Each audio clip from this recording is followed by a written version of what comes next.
Great. Thanks for coming, everybody. Well, we're delighted today to open up the tunnel. It's a project by Omer Fast here in the model. And I just want to say a few words of thanks first to the model team for a brilliant installation once again.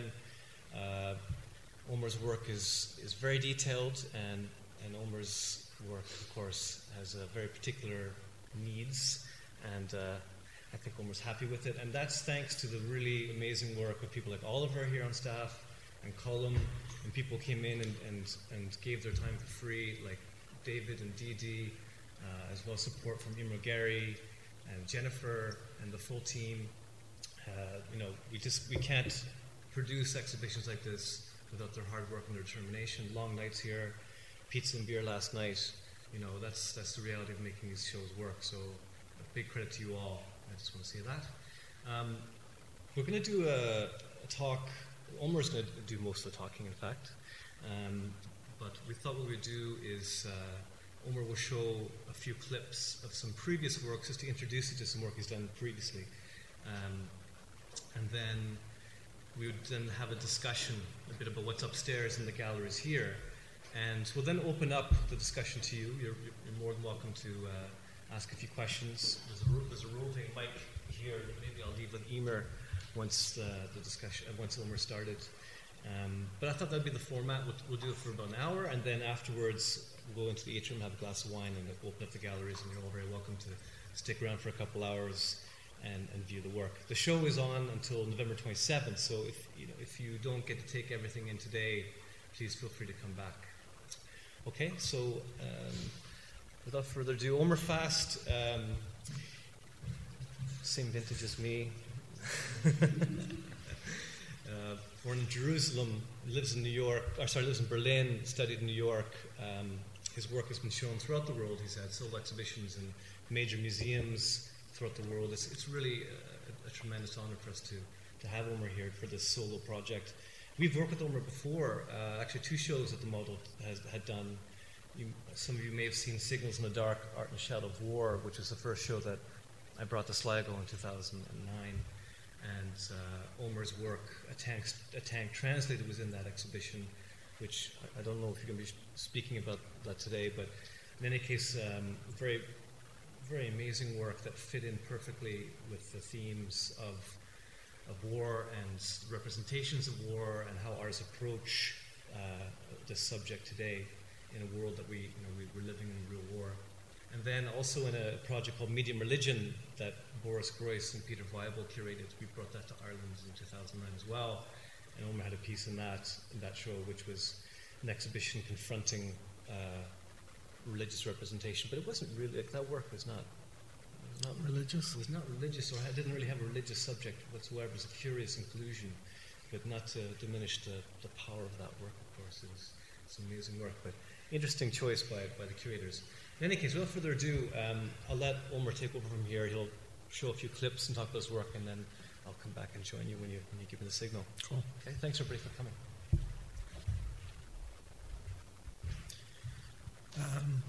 Thank you, Seamus, and I'll just use the opportunity at the beginning, when I have everyone's attention and sympathy still, to thank you, Seamus, for the invitation for the show.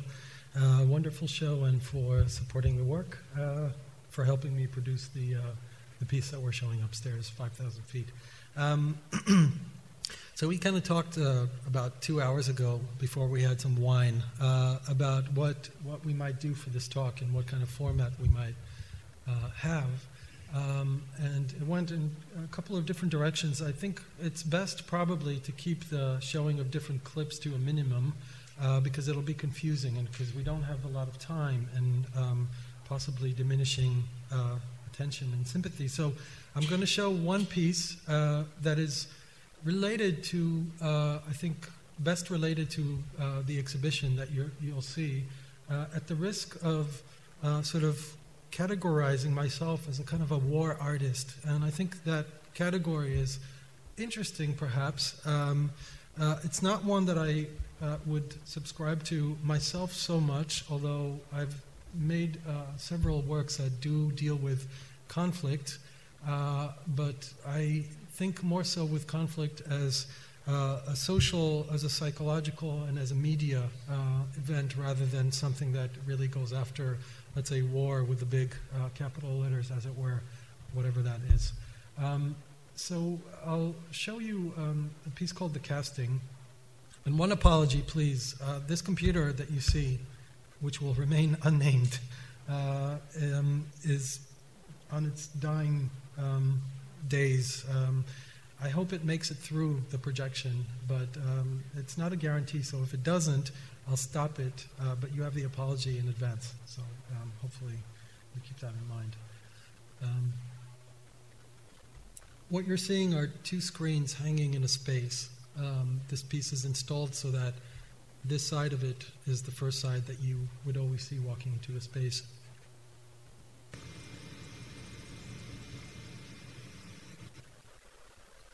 Good, that was it, I think.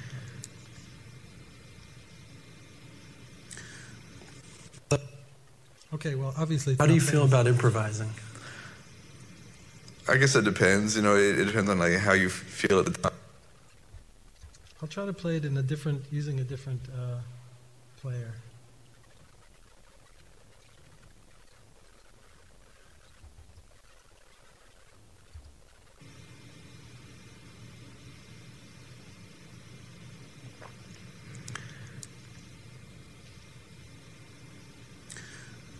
So how do you feel about improvising?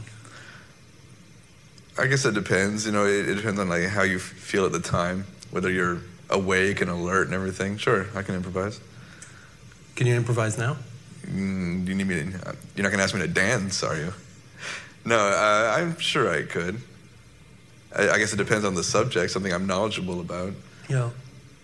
Sometimes I have to improvise an excuse for work or, improvise a reason why I failed to be where I was supposed to be. So I think we improvise on a daily basis. All right, so let's improvise. Okay.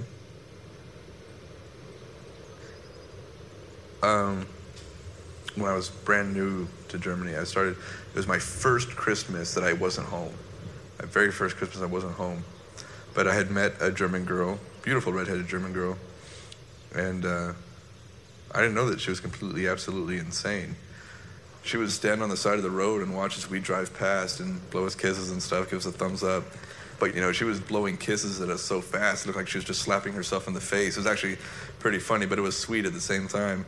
When you see stuff like that, you think, hey, we're over here doing a good job. But as time went by, the kids were a reflection of their parents' feelings. If their parents, if they thought we were there as liberators, the parents would be like, hey, the Americans are coming, go say hi to them. So she asked me if I wanted to go out. And since I was new in Germany, I was thinking to myself, if I'm not going to go home for Christmas, I'm going to have the best Christmas I can. So we went out on a date, and it started off like really nice and ended horribly.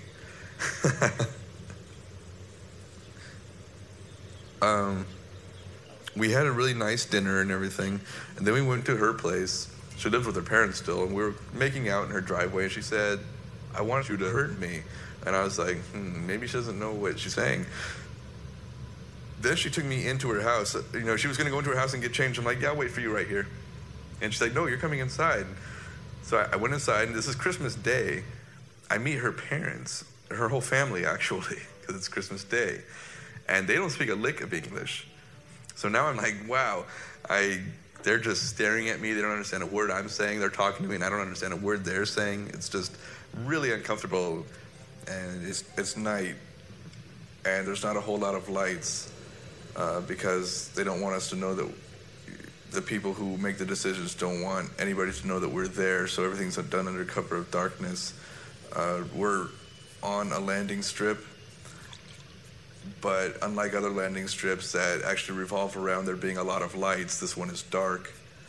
There's a bus there, several buses, and people running around trying to get bags unloaded real quickly, and we're getting off the plane, and they're counting us as we're getting off the plane to make sure that, we're all wondering, okay, they counted us when we got on the plane, now they're counting us when we get off the plane. Where was somebody going to hide? But the weather is kind of, it's night, but it's hot. it's just warm and it's really humid. And even though it's dark, you can't help but start to sweat a little bit. Are you scared?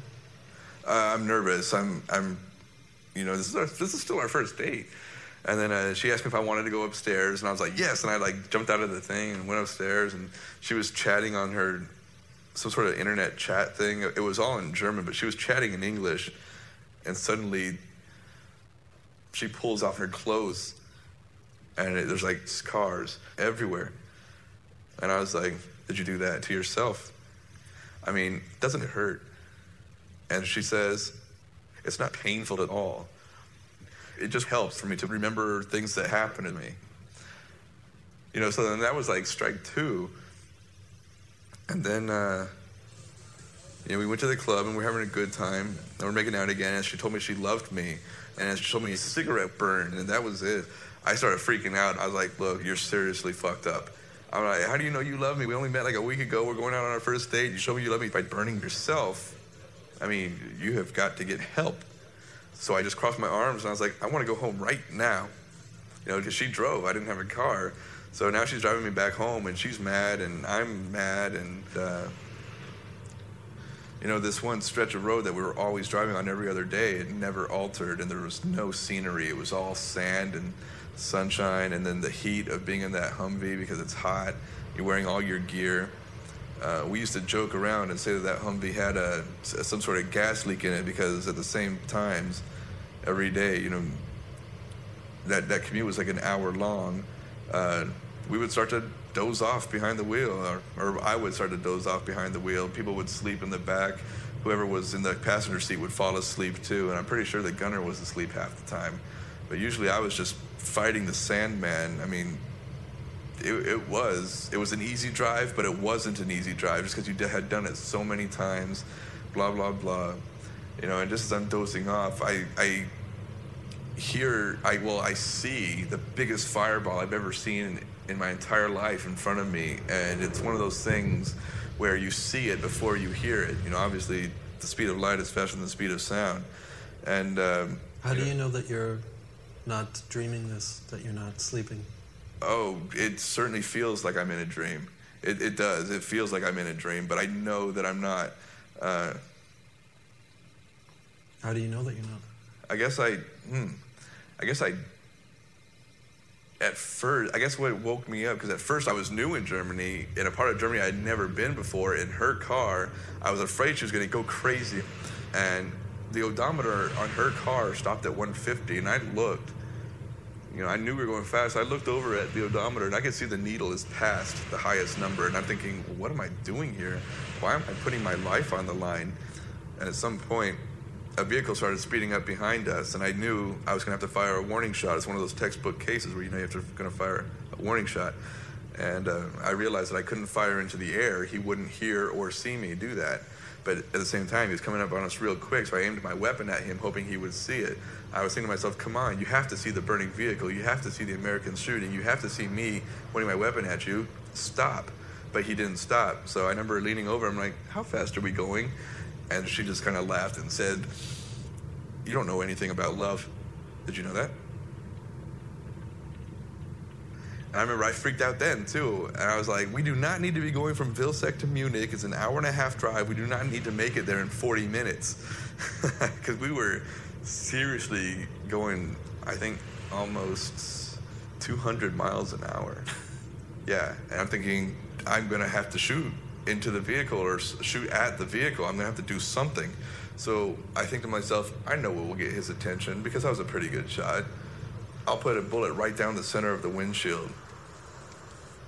And at about the same moment I decided I was going to do that was the same moment I heard somebody, I don't even know who it was, behind me say, shoot.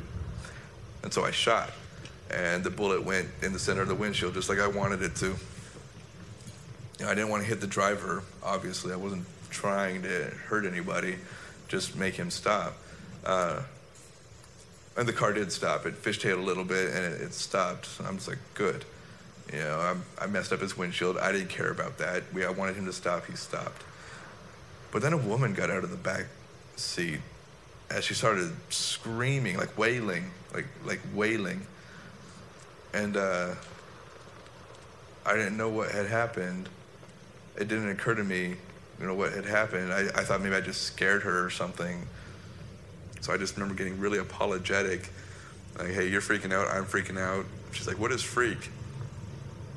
It was really funny because like her English was like my German. I had to think about what I was saying first in my head, and then it would come out. And it would come out wrong, but it would come out to the point where she knew what I was trying to say.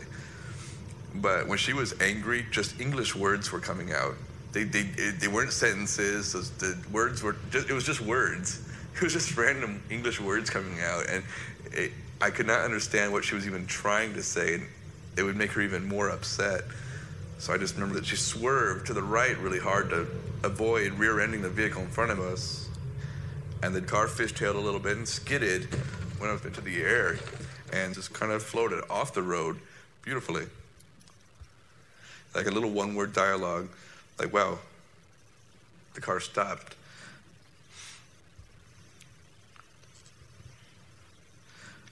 But then the driver and the passenger and another passenger got out. Like, all 4 people got out, and I realized, oh my God, I think the car was full. And I aimed at the center of the windshield. I remember thinking to myself, oh no. And the other soldier who was pulling rear security with me, he said, I think you got someone. And the way this woman was screaming, and the way everybody jumped out of the car, I was like, I think I did hurt somebody. And so I can't remember if I called out for the medic, because my first instinct was to run out there and, start apologizing and seeing if there was anything I can do to help the person who was in there, who I might have hurt. And so I was calling for the medic, but the medic was still working on the soldiers who were burned in the vehicle. And I had to explain. I was like, well, you're confused. I'm confused. I just want to go home and sleep on it, and I'll call you in the morning. And she's like, she accepted that. So we started driving again, and I just kept my mouth shut because I didn't want her to pull over again. And at some point, I don't remember when it was, but they pulled a body out of the back seat. And the way they pulled him out, they kind of just like grabbed his legs and let his upper part just kind of, his upper torso just kind of like flop on the ground and everything. And then they pulled him out, and everybody just stood around and looked at him. I was like, man, I can't watch this. I can't watch this. I didn't mean to do that. And I was like, so I went back to the front of the vehicle. I got my wits back about me. At the time, I was like, shit, I'm going to go to jail. I just shot somebody who didn't need to be shot. I didn't know that kind of thing would just be ignored later on. But I ran back to the rear of the car, and I remember yelling, "And never call me again." And I slammed the door, and she couldn't get in through the gate. Or no, I heard somebody yell, "They're opening the trunk. They're opening the trunk." Are they going to get weapons or what?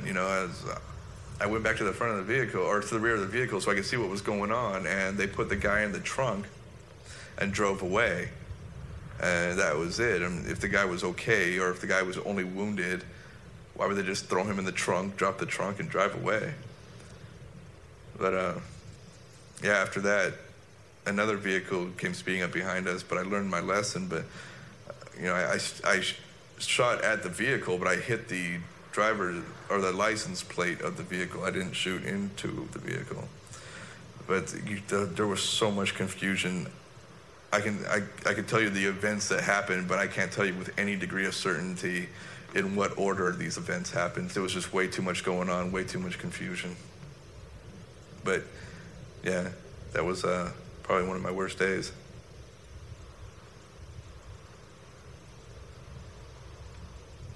Okay.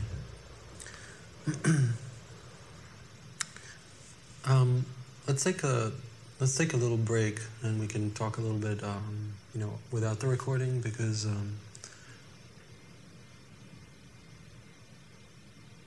basically I really like the story you told me, but I don't think. It's taken up about 30 minutes. And I don't think that, I think it's too long. I think people's attention span is not that long. Probably right. So I don't know how Patrick talked to you, but I'm definitely not so much looking for a political angle. I'm more interested in terms of, the way that experience is basically turned into memory, and then the way that memories become stories, the way that memories become, mediated, they become recorded and broadcast and things like this. Yeah, I guess I'll give you a call. I mean, you've been very generous with your time, so that's enough, Oh, okay.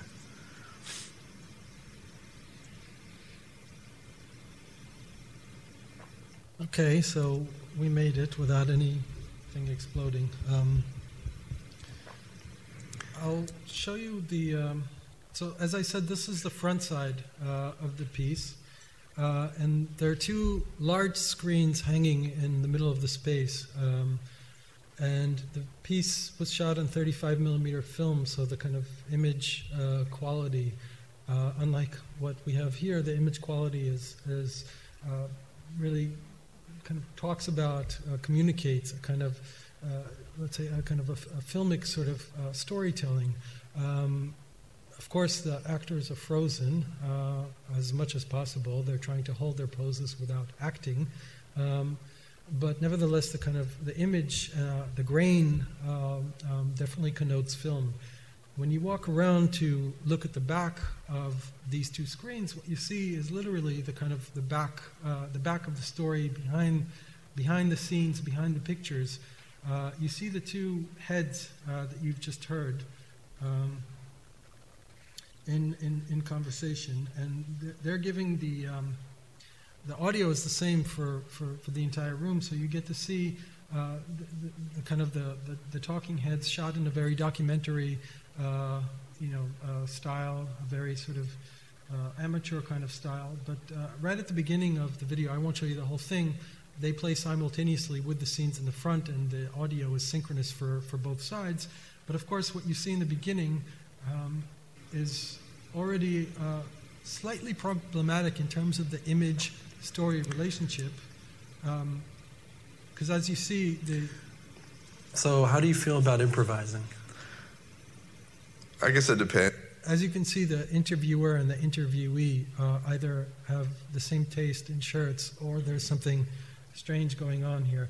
And the story continues in a very... It depends on how you feel at the time, whether you're awake and alert and everything. Sure, I can improvise. We're familiar with this kind of format from TV and, of course, also from documentary film. We're conditioned to associate a talking head and, more importantly, a single take, a kind of a long take where somebody's talking with at least a sense that what they're saying has not been edited, that what they're saying is at least the truth as far as the camera saw it at the time, if not what they're recalling. But as the story progresses, the editing starts to become more and more manic, and it starts to intrude on what he's talking, the kind of story that he's telling. And so when you get to the very end, the landing scene that you saw in the previous front sides of the screen. Even though it's dark, you can't help but start to sweat a little bit. Are you scared?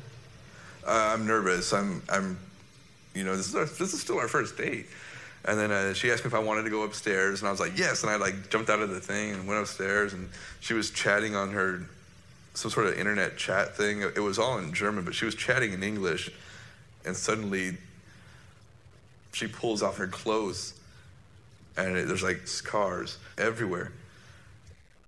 As he talks and as the stories begin to weave in and out of each other, the editing becomes more and more frantic, indicating that there is obviously quite a bit of rewriting that is happening. And this sort of augments the story, and it does it in a very obvious way.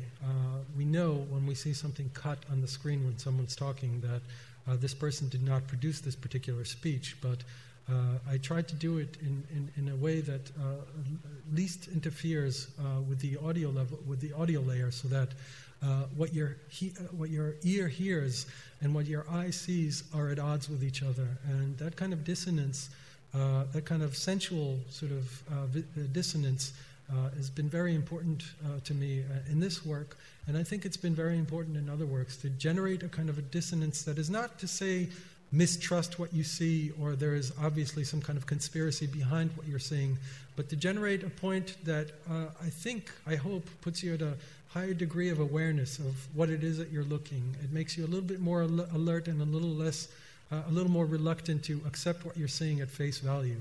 And so for this particular piece, we met for 3 days. The guy on the left, his name is Ron. He's telling a story, obviously, about what happened to him when he was sent to Iraq. But he's also telling a story about something that's happened to him a few years beforehand when he was stationed in Germany.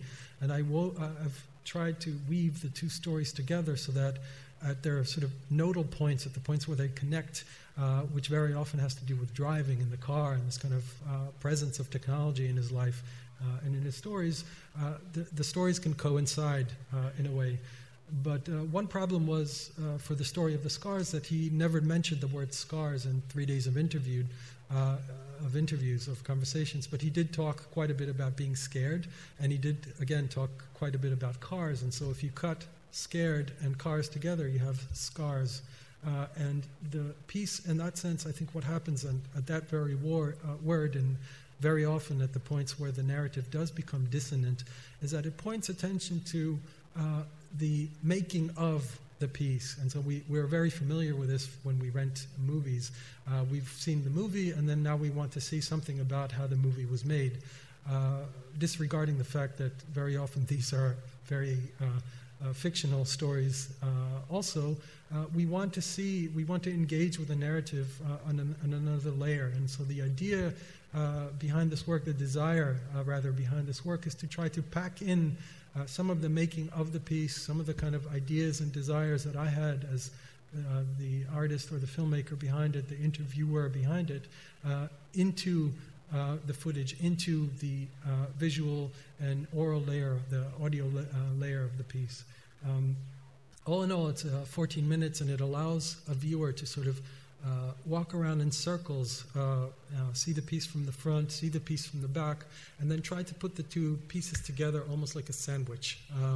And that's kind of the way that I think about my work. I try to think about viewers as not sort of entities that kind of sit there in chairs or on benches or uncomfortably standing, but rather people who can not collaborate, because that's a bit too ideal, but certainly who are challenged by the piece to kind of put the different layers of meaning together and to try to ask questions about not only what it is that I'm seeing, but why is it presented in such a way?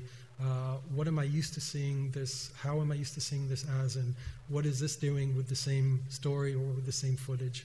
And the stories that I'm attracted to are very often very familiar stories. They're sort of not headline stories, but they might be page 3 stories, not page 6. I think that's a different thing, but kind of a story that might land in a kind of, in order to augment a headline, someone's personal account of something. And the interview subjects that I look for are very often people who have had to repeat their stories for different reasons, partly because their stories are very intense. They might involve a very intense experience, a traumatic experience perhaps, and part of their healing, as it were, or at least of their trying to come to sense with what's happened is by retelling the story to themselves, but more importantly, of course, to a listening audience. And I exploit that. I attach myself to that in a sort of parasitic kind of vampiric way, and I try to suck at their stories and try to imbue their stories with a kind of ambivalences and with the kind of repressions perhaps that happen when we recollect stories for ourselves, when we try to think about our past, and we try not necessarily to paint a rosy picture of the past, but when we try to think about the past and to preserve a kind of our sanity and our egos in some kind of healthy way when we think about what we've done. And of course, for soldiers in this case, and in this piece and in the piece that I'm showing upstairs, that process of recollection is very often directly linked to a process of therapy, and if not therapy, then at least a process of returning to life, returning to domestic life, returning to an everyday routine. And that often is very much the point at which the difficulties arise. It's not so much in the theater of war necessarily, but rather when you return to your family, to your life, to your job, that the kind of dissonance between what you've done and who you are become much more palpable psychologically.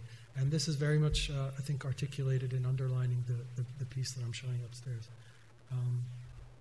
That's it for the casting. Should we continue with a little conversation, or? Do you want to show a clip from the piece? Okay, yeah.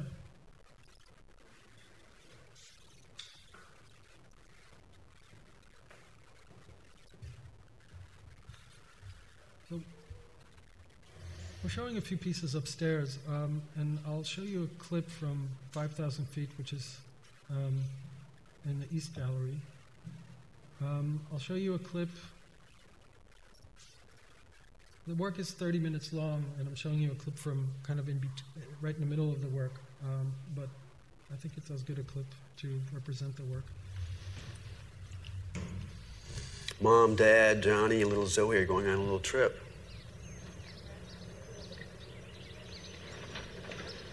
Let's say it's the weekend, and the family loves the outdoors. Or maybe they need to get away for a while because of problems Dad's having with the provisional authority. Either way, on a bright Friday morning, they pack up the station wagon with food and blankets and good stuff for the long drive. And they leave their house, locked, for good. So the family drives down their quiet block on a weekend morning on their way to the country. They take a left and a right, stop at the usual checkpoints, present their documents to the occupying forces. It's the same familiar route Dad takes every day of the week when he drives to work. But now he's not driving to work, so instead of driving into town, he gets on the freeway. No camera.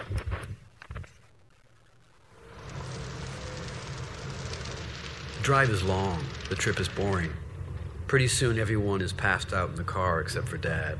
Mom has a map in her bag somewhere in the back, but Dad is a proud, caring husband, and he doesn't want to wake her. In these parts of the country, it's hard to get lost anyway. There's one road, and it snakes along the mountains forever.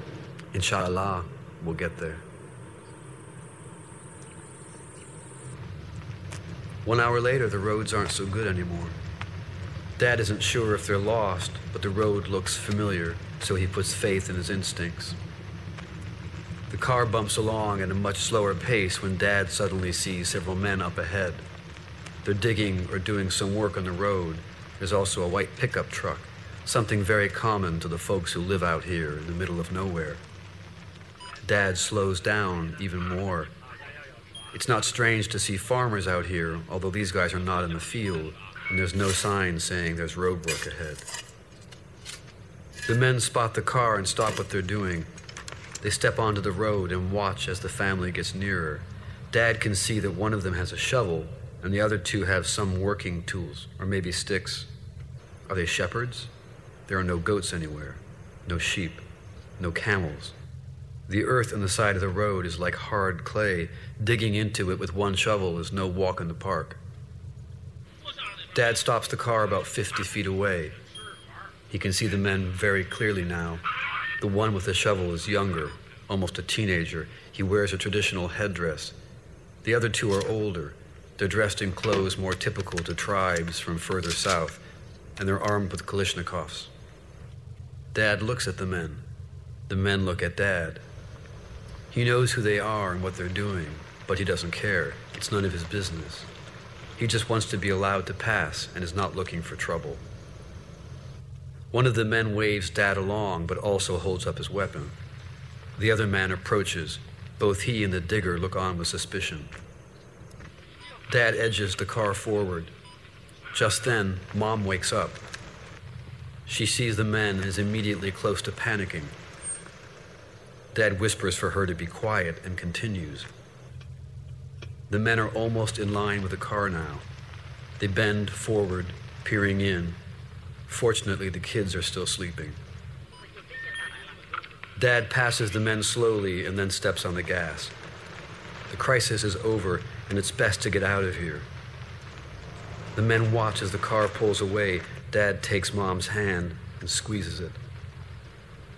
Just then, a shrieking sound pierces the still air, cleaving through it like the cry of a heavenly messenger.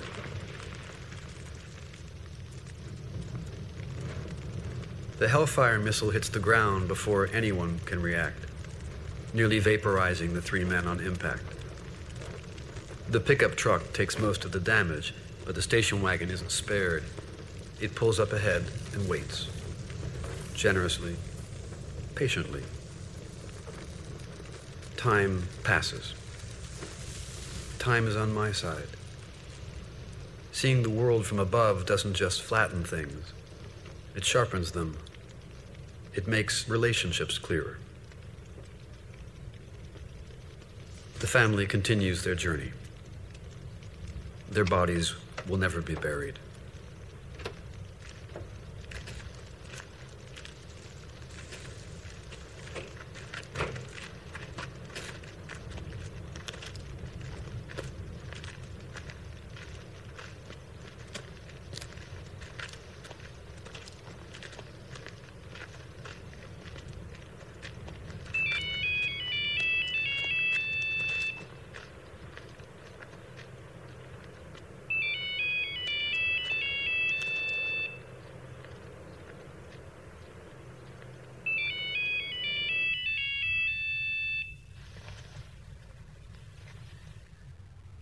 Sorry, I gotta take this. I'll be back in a minute.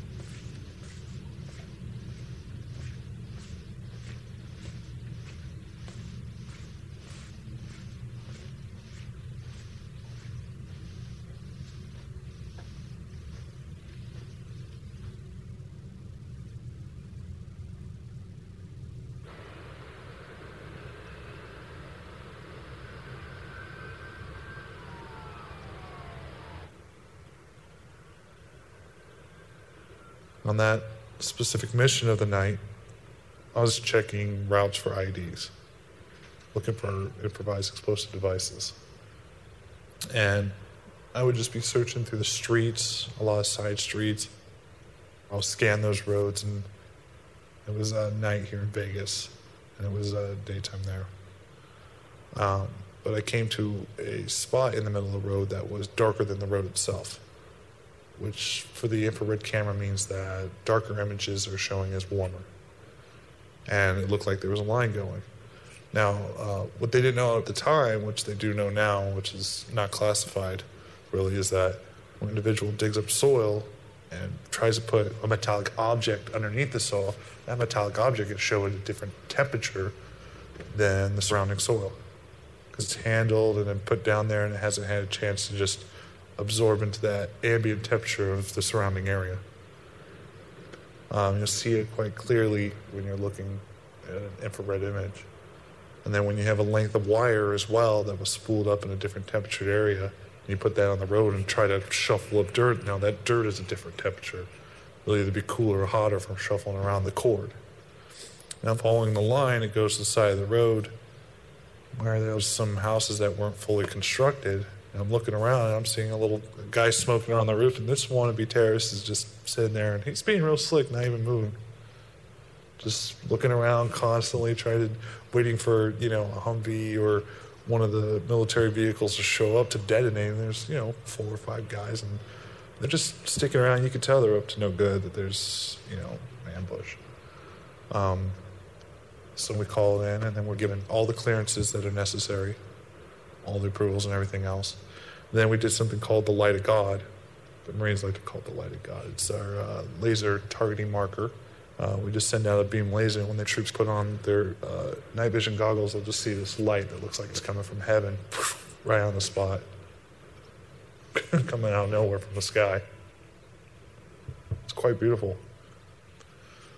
Then usually we have other outside observers that come into the GCS at this point just to kind of watch and to monitor the situation. And the people who sit in the main building, they have projected images up on the wall of the camera feeds that are coming out. Like everything up to the Pentagon can see what we're doing on this feed. And we fired off a Hellfire missile and got the target. I mean, they didn't quite stand into me that, hey, I just killed someone. My first time, I was within my first year there. It didn't quite impact. You know, it was later on through a couple more missions that the dreams started.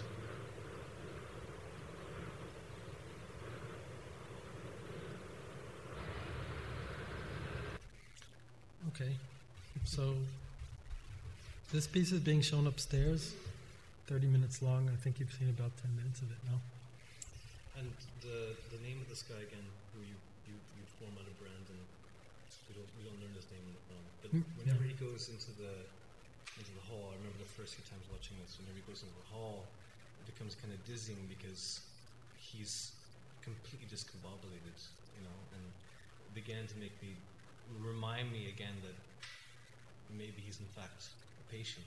And this interview format that you keep using, for me, in this piece, there's like a really analogous or a comparative feeling with that is something between an analyst and an analyst in a psychoanalytic relationship. And I wonder if that's something that in this piece particularly, or in any of the pieces, when we're dealing with items of trauma here, we're dealing with he's going off in tangents, telling these strange stories which are disconnected. I know it's part of course, the process of how you develop the work, but what do you think about that comparison? I mean, is that something that you would be thinking about, or would something that you might be interested in? Yes, of course I accept that. I think the work obviously has a psychological component, and very often I try to focus on the individual rather than and kind of gathering data and presenting a more sort of scientifically or at least statistically researched take on the subject that I'm interested in. I'm interested in the individual who is caught or who is in that kind of crosshairs. In this case, of acting, and he's an Air Force person. The person whose voice you hear when you see the kind of aerial shot of Las Vegas has been in the drone program in the U.S. Air Force for 6 years when I talked to him. So he's talking about his experiences. And of course, there's some very strong parallels to the kind of therapeutic, psychoanalytic process, although I'm never sure exactly who's being analyzed and who's doing the therapy. It seems to be something that kind of goes both ways. I'm very conscious of the fact that the people who eventually agree to talk to me, and I never know why it is that they agree.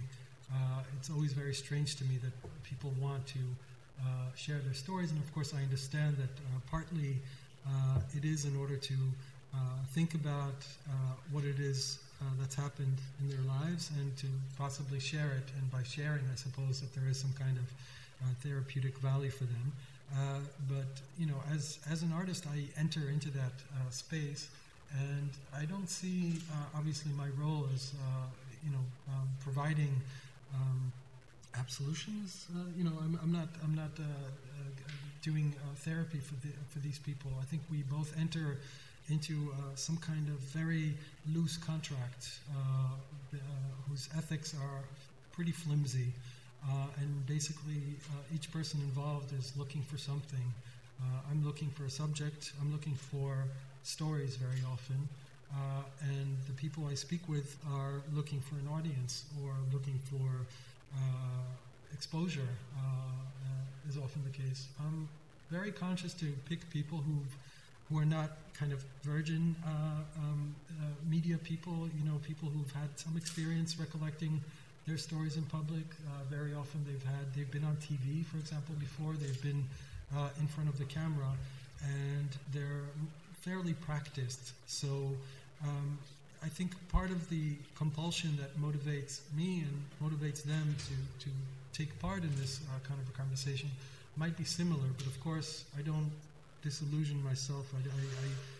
I know that I'm the person who's making the work out of this, and that what they're getting out of it is relatively temporary and may not necessarily help them in the long run. Yeah, I would suggest that your work would have some sort of psychoanalytic function. In any way, I suppose there's this making this comparison as a format. It's sort of mimics the format of that relationship between the two. But one thing I was curious about is, Brandon, for example, he was the original person who was interviewed, and I read the transcript, and we hear his voice in the film, and he's an ordinary American guy in his late 20s. I suppose for this job he would get up in the morning or in the evening time, have his breakfast, go into work, do a 9-to-5 day, plays video games and so on. And I suppose in the transcript you do get to points where you can sort of pick up on the trauma and the disturbance of his reality. But what I was curious about is the character that actually you devise into here is completely different from Brandon. Brandon's kind of innocuous and kind of a nice guy. And this guy who we see in the film is a bit despicable and, he's rough and you wouldn't trust him. I'm just wondering, is there something you want to tell us about that character development? Well, I think that when I talked about the casting before, the casting probably does a more explicit job of indicating, who's who in the work. You kind of see the person of the face of the soldier who's talking, and then you actually do see my face. In this work, you don't. But I believe that the bigger truth to whom I owe allegiance is not necessarily a kind of an ethical truth, but rather a truth of a truth that is much more slippery. It's a truth that has to do with beauty, perhaps.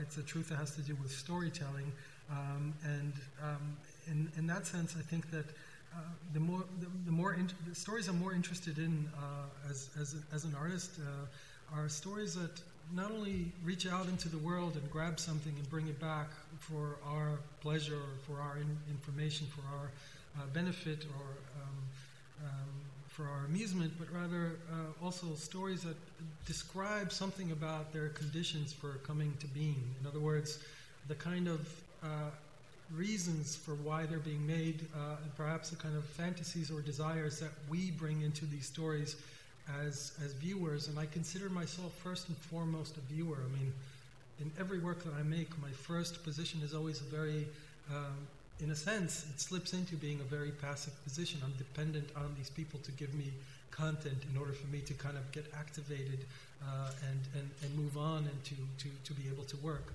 I've made some works that do not begin with an interview, but I always find that encounter to be the most kind of fertile, the most kind of charging, the most charged kind of encounter. And so I always need that other, that person with stories, that person with experience. And the work is always, first and foremost, a very kind of voyeuristic and a very, what's it called when you experience things in third hand? I always forget this word. Sorry? No, it's not that one. Anyway, there's a word for it. In other words, the need to hear and the need to see underpins a lot of the work, and I don't think it's a coincidence then, of course, that for this work we're talking about a piece of technology that hovers up in the air, that is remotely piloted, that is all about seeing. It's all about being able, allowing us a kind of a superhuman power to see from great distances. I mentioned this before. The drone sensor operator who talks in the piece told me that he's able to tell the kind of maker, the brand of sneakers or shoes that the person is wearing from 2 to 3 miles away. So we're talking about a very augmented kind of vision, and it's a kind of a very, there's a very sort of strong, I think, contradiction that's underlining that. One is to be as close as possible, to be able to see as much as possible, but actually not to be there.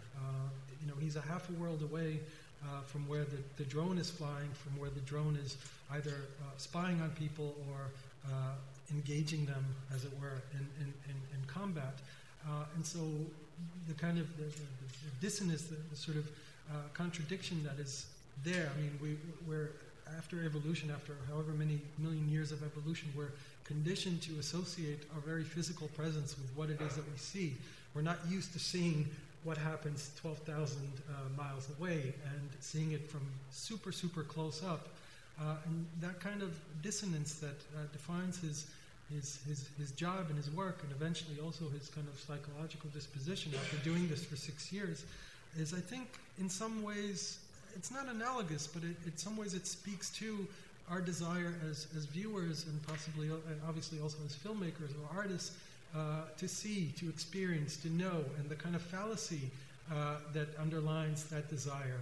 You know, that by seeing we will understand, that by seeing we will know what it's like. That hunger that we have to see, that kind of scopophilic hunger, which is very much at the underlining the psychoanalytic process, is, I think, also at underlining this kind of super technologized warfare, in this case, that Brandon, the sensor operator, is engaged in.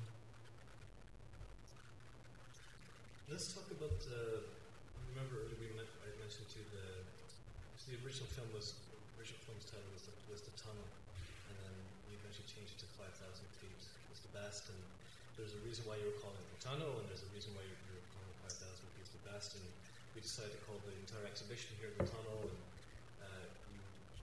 you made reference to a quote from the Steve Cole book, his Ghost Wars, about that phrase at the end of the tunnel, is it not a tunnel?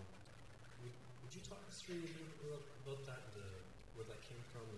Yeah, I mean, it's a very elusive kind of title. I mean, you always have to be suspicious of titles anyway. I mean, the titles are sometimes very, they're shorthand, and as such, they're very attractive and very seductive. You kind of think that you can get a grasp about what's happening when you see the title of a book or of a film, and you kind of think that you can perhaps get a sense of what it's about. And as someone who has to come up with titles for work, and I don't want to shrug off that responsibility and call the pieces untitled, I have to come up with titles. It's like naming a child. In the beginning, the name of the child seems very foreign and very alien, and it doesn't make any sense, and then within a few weeks or months, at the longest, I think, that name is imminent. It becomes part of what that person is. In this case, having talked about that kind of the technology and the psychoanalytic process, it strikes me that the kind of the perfect, you know, the apt metaphor for this would be sort of the Platonic, Plato's cave, and the kind of being, you know, the center drone operator, and as the kind of viewer, the consumer of images who acts on these images remotely, who is, you know, in control of a piece of technology which is, as he describes, carries the light of God, the wrath of God. I mean, this drone that flies 5,000 feet up in the air and is able to attack people without them hearing or seeing it. And what you see in the film is, of course, a fallacy. They would never look up and hear it. The missile would strike before they would know anything, because the missile is supersonic, and so the sound comes quite a bit after the strike of the missile happens. I suppose there is in that case, this kind of profane mixture of the kind of religious and the spiritual and the technological and the very profane, the very sort of banal. But the name The Tunnel just came out of reading this book that you referred to, Ghost Wars, which talks about the involvement of the CIA in Afghanistan, and following the kind of the first use of, or successful use of a drone, of a weaponized drone, as it were.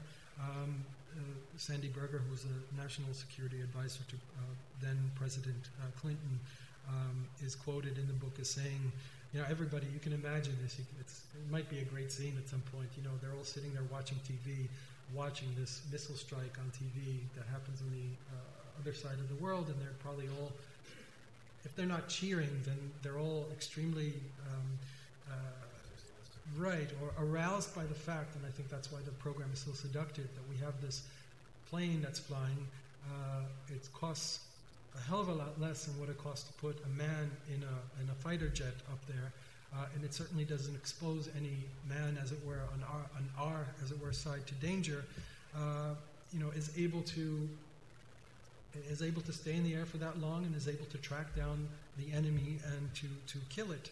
And you can imagine the enthusiasm and the appeal that kind of weapon has for politicians. I mean, it costs little, there's no risk, great. And Sandy Berger had this kind of very sage-like, very sort of kind of very ambiguous quote in the book, and he said, tamping down everyone's celebration, unfortunately, gentlemen, the light at the end of the tunnel is just another tunnel. And for me, this was a kind of a very rich and very sort of resonant quotation, which in my case just leads to the way that I think about narrative structure and about storytelling. In other words, kind of stories that do not necessarily have an authentic and singular beginning and end, and a kind of a narrative arc, but rather stories that are very rambling and circular, and that get passed along from person to person, and that has very little, it has a lot to do with the other piece that I'm showing here called nostalgia.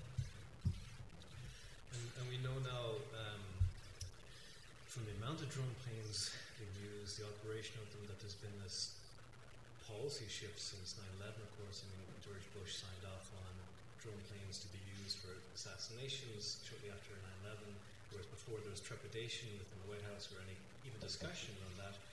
And further, under Obama, the means of war today is a much more distant and dissonant form of warfare. But I was just curious, what are the sort of origins of this work beyond talking about the Steve Cole idea, or the reference to the tunnel?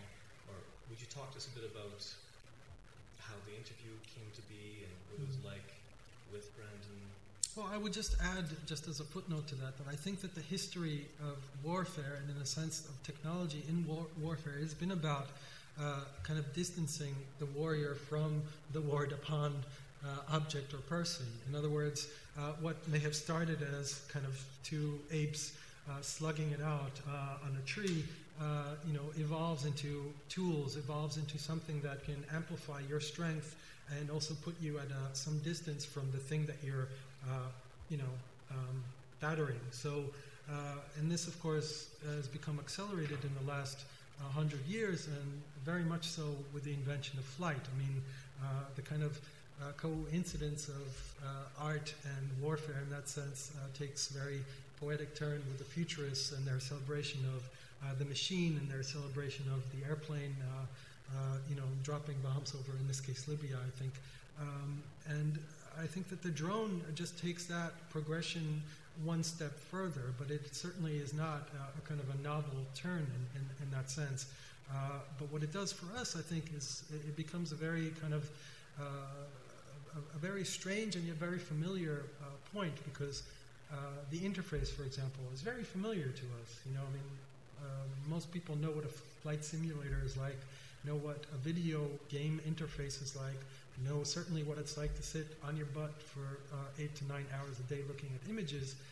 And I think that kind of taking the warrior, as it were, taking him or her, but mostly him, down from the tree and away from the plane, and actually plopping him down in an easy chair in a kind of in a kind of an air-conditioned trailer, and asking him to engage in war in that sense, is very much at the very latter stage of this evolution.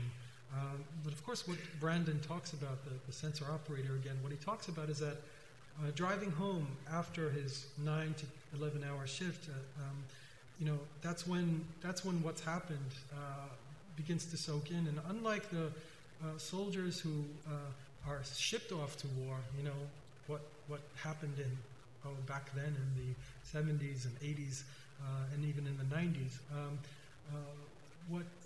What's different for him is that he's not, he doesn't have that whole sort of brothers in arms network of saying, okay, well, we're flying to this place together, be it Vietnam, be it Bosnia or whatever. We're not flying there together. We don't bunk together. We don't eat together. We don't sleep together. We don't fight together, and we don't die together. That experience of warfare is much more specialized. It's much more private. It's much more mundane and profane in that sense, because it is about his kind of interface with other people via an intranet connection, via headphones. There are only two people in the room who are controlling this plane, and if you see, you might want to Google this possibly afterwards. There's a kind of promotional film that the Department of Defense in the U.S. Published to show what that interaction is like. It's very efficient. It's almost like the moon landing. It's people talking into radios and looking at screens, and of course, it makes it politically, in a sense, very attractive. It's very friendly. Yeah, I don't know if it's that friendly, but it's I suppose it is. I mean, it's air conditioned. Yeah. Although they're not, the strange thing is, of course, they're sitting in this thing and they're able to see halfway around the world, but they're not allowed to check their email. The internet that they have is almost like a very excessive version of China's internet. Everything is closed off except for the sites in the Pentagon and the kind of the maps and the strategic and tactical information that they need to have. And then they can chat with people on the ground as well. Right. They have direct satellite link with the troops on the ground. They have direct link with the satellites above. They have direct links to all sorts of databases and, of course, to the chain of command. But they're not allowed to check their email. They're not allowed to eat. They're not allowed to, if they want to pee, they have to leave the room.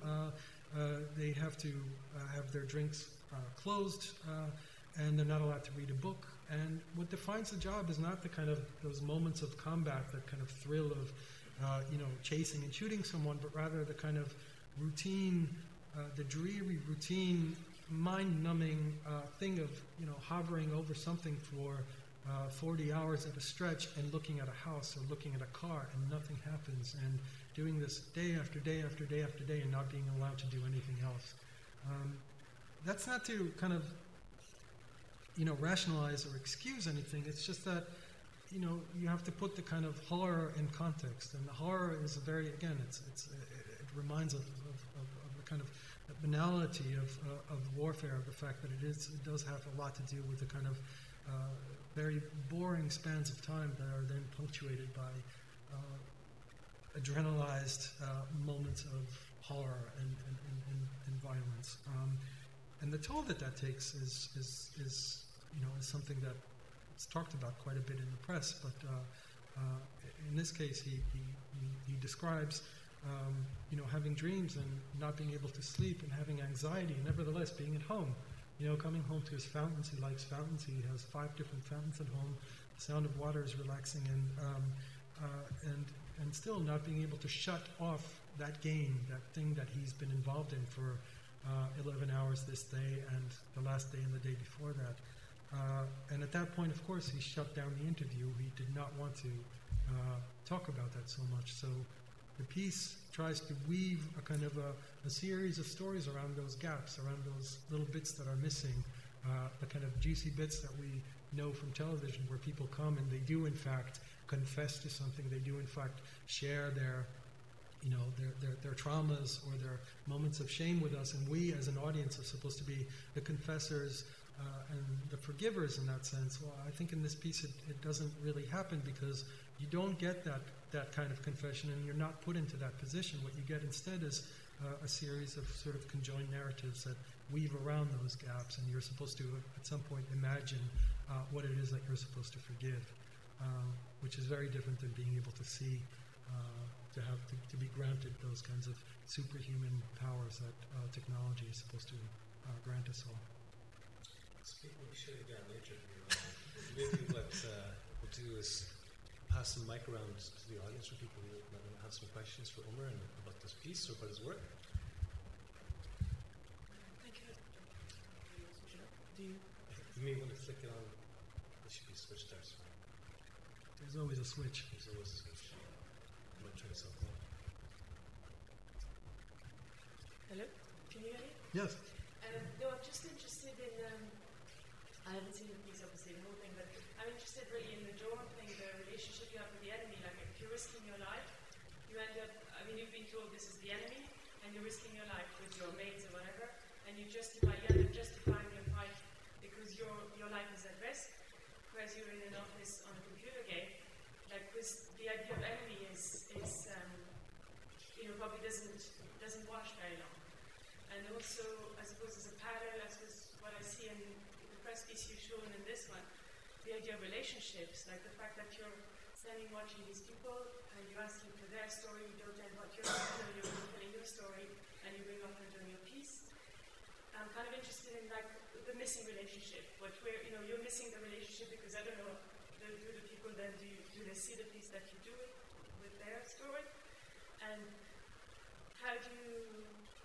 Well, I suppose this missing relationship between you and the enemy, between this fighter on the drone, the people and the enemy, and you and these people kind of telling us a story or waiting maybe for them to tell your story or the story that you're waiting to hear. Okay, I think there's a couple of questions in there, so I'll try to kind of answer maybe two of them, I think, that I understood. One is I would resist the sort of fallacy of thinking that by shipping off the soldiers and putting them out there that they have more of an understanding of what they do. They might be able to see more.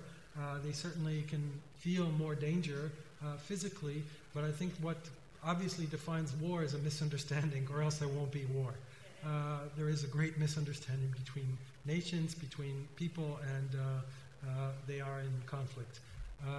And I think what the drone, in that sense, in this work as a symbol, is something that kind of amplifies that disconnection, that misunderstanding, while promising the exact opposite, the ability to see in the greatest detail possible.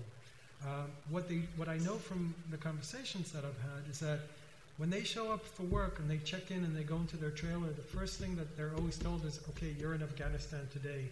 And that might sound very sort of cavalier and almost like a slogan to us, but as I understand, keep in mind that they're able to see quite a bit. And a lot of what they do is support missions. So if you have troops on the ground and they're involved in some kind of mission, the drone will fly overhead in order to survey, in order to see, in order to record, but also in order to give support.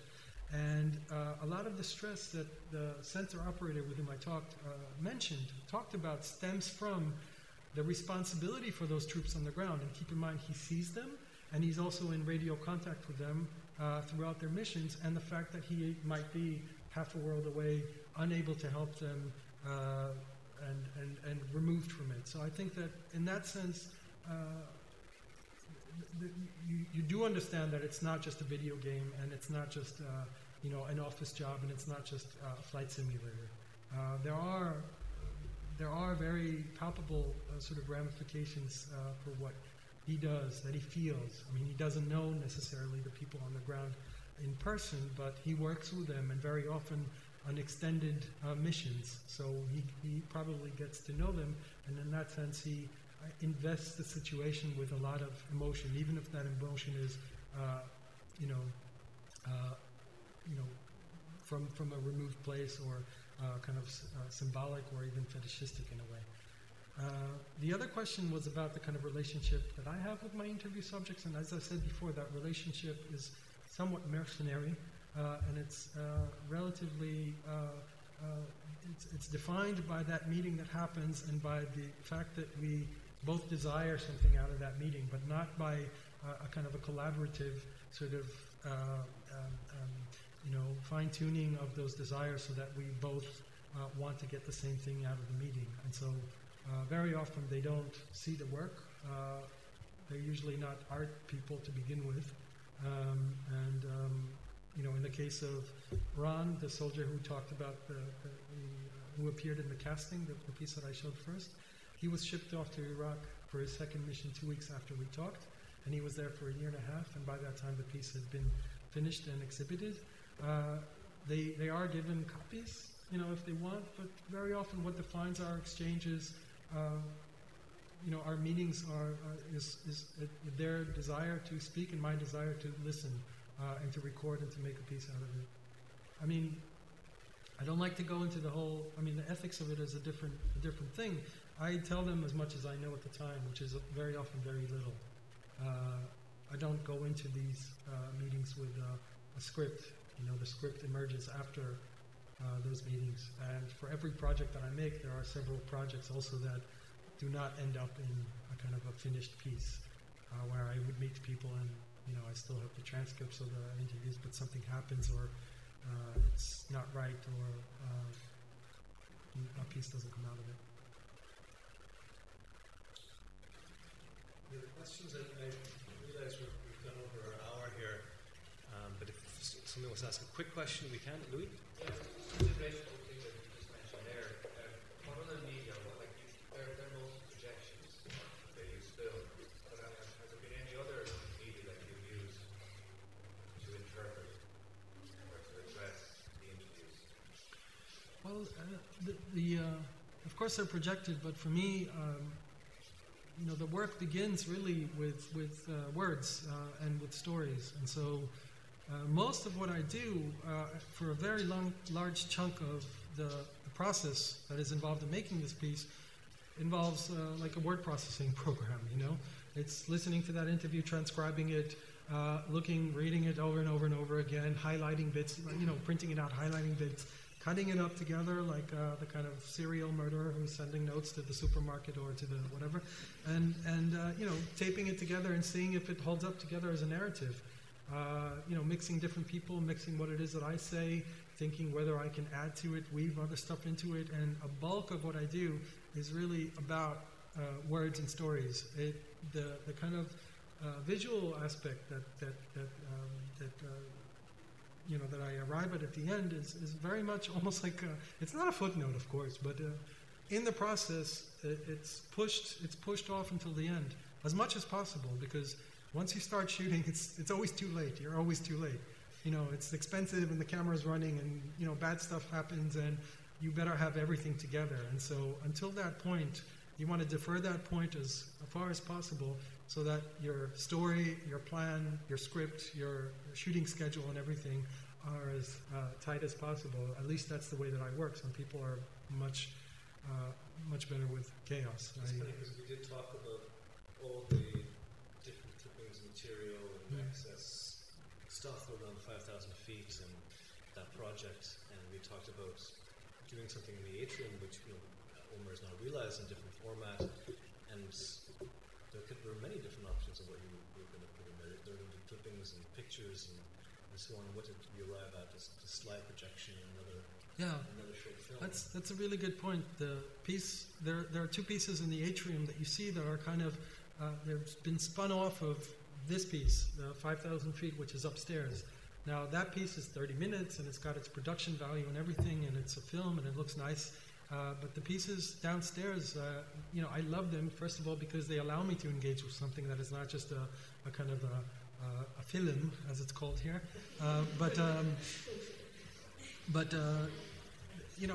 It takes a story. There's a story from another drone operator that it's a long story. I don't want to get into it, but he through a friend tells a story about something that he's done with the drone, and you see it in a corner. It's installed kind of in a corner, not like any kind of exhibition, very matter-of-factly sort of in the corner projected, and you see kind of people working on a set, but then there's also a slideshow that uses the same exact script, the same exact story, and shows you images to coincide with each sentence that were found by Googling those sentences. So, for each sentence that he tells me in the story about what he's done with the drone and how he's killed a woman with the drone, I Google each one of the sentences, and then, Google comes back with images, and I pick one of those images and lay it out in a slideshow. And of course, sometimes the images appear to illustrate directly, imminently what he's talking about, and sometimes they begin to go off. They're kind of their meaning begins to slide or to open up into opposite several other meanings. For example, he says he's shot a missile and he's shot it at a convoy of trucks, and he says the trucks are disabled, and the images that Google came up with very often were trucks, SUV trucks parked in disabled spots, and they're angry citizen brigades taking pictures of other people parked in disabled spots.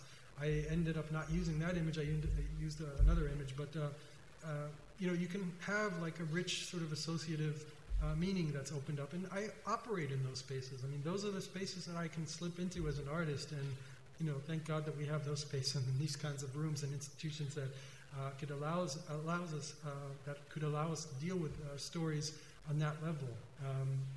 In the level where meaning begins to sort of slip and slide, because it's quite different, obviously, than what we expect from TV, from our news sources, from our journalists, and certainly also from our more ethically minded, responsible documentarians. I mean, I don't see myself working in that vein at all.